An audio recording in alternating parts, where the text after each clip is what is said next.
Bismillahirrahmanirrahim. Dear students, you are watching educational channel KMCH. I am Khalid Mahmood from KMCH Physics Academy. Our subject is Physics of class 9th. We are solving its examples. Today we have to solve example number 3.4 of unit number 3. Unit number 3 is dynamics. Let us see the statement of example number 3.4. Example number 3.4 is two masses 5.2 kg and 4.8 kg are attached to the ends of an inextensible string. कि एक inextensible string है। Inextensible string ऐसी string को कहते हैं जिसमें लचक ना हो, जिसकी लेंथ बढ़े ना उसके साथ मास लटकाने से, मजबूत रस्सी डोरी जिसको हम कहते हैं। तो उसके दोनों एंड पे दो मास जो हैं उनको अटैच किया गया है। एक मास जो है 5.2 kg का है और दूसरा जो है 4.8 kg का है। Which passes over a frictionless pulley, और वो जो स्ट्रिंग है वो एक फ्रिक्शनलेस पुली के ऊपर से पास हो रही है और दोनों मासेस जो हैं वो वर्टिकली जो हैं वो उसके साथ लटके हुए हैं। Find the acceleration in the system and the tension in the string when both the masses are moving vertically, कि दोनों मासेस जो हैं वर्टिकली मूव कर रहे हैं तो हमने उस स्ट्रिंग में टेंशन मालूम करनी कितनी है और हमने एक्सेलरेशन मालूम करना है सिस्टम का कि कितना है। ज़ाहिर है 5.2 kg मास ज़्यादा है, वो डाउनवर्ड मूव करेगा। 4.8 kg मास कम है, ये अपवर्ड मूव करेगा। तो दोनों की मोशन जो है वर्टिकल होगी। हमने स्ट्रिंग में टेंशन मालूम करनी है और स्ट्रिंग में जो एक्सेलरेशन है वो मालूम करना है। तो हमारे पास m1 हम रख लेंगे 5.2 kg, m2 रख लेंगे 4.8 kg और इसके ऊपर फिर फार्मूला लगाएंगे कि जब वर्टिकली दोनों मासेस जो है उनकी मूवमेंट हो तो उस वक्त एक्सेलरेशन क्या क्या फार्मूला होता है और टेंशन का क्या फार्मूला होता है। फार्मूला लगा के हम एक्सेलरेशन और टेंशन मालूम करते हैं।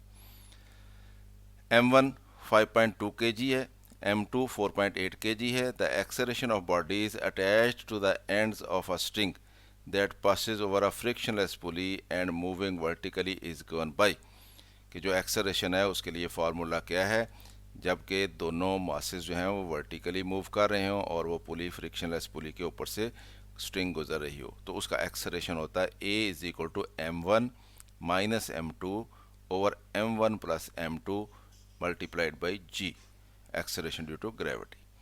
तो इस फार्मूला में वैल्यूज पुट कर लेते हैं। m1 कितना है 5.2 kg है, माइनस m2 कितना है 4.8 kg है, ओवर m1 कितना है 5.2 kg है, प्लस m2 कितना है 4.8 kg है और g की value multiplied by 10 metre per second square, g की वैल्यू 10 लगाते हैं।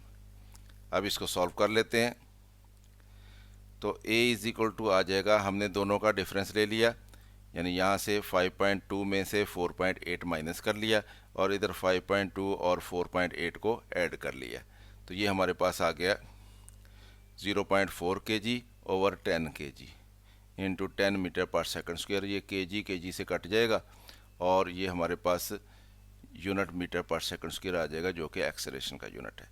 0.4 को जब हम 10 से डिवाइड कर लेंगे तो ये 0.04 बन जाएगा और मल्टीप्लाइड बाई ये 10 है, 10 से मल्टीप्लाई करेंगे तो ये दोबारा 0.4 आ जाएगा।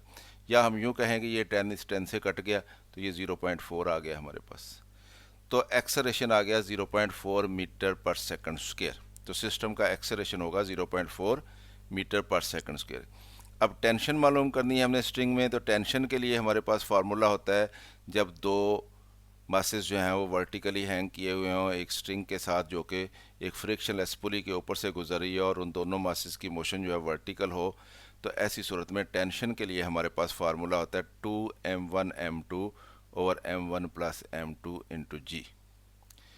तो ये फैक्टर जो है इसने जी से मल्टीप्लाई होना है। वैल्यूज़ पुट कर लेते हैं। 2 एज इट इज़ आ जाएगा। m1 5.2 kg है, m2 4.8 kg है, m1 5.2 kg है प्लस m2 4.8 kg है into 10 metre per second square. ये दोनों मल्टीप्लाई होंगे और 2 से मल्टीप्लाई हो जाएंगे, ये दोनों ऐड हो जाएंगे। तो हमारे पास आंसर आ जाता है 49.92 kg का स्क्वायर ओवर 10 kg। तो 1 kg से कैंसिल हो जाएगा और हमारे पास आ जाएगा 49.92 ओवर 10 kg का square over kg into 10 metre per second square. ये वैल्यू रिपीट हो गई है, आप इसको एक ही दफ़ा लिखेंगे, तो इसको अगर हम करेक्ट कर लें तो तब भी ठीक है।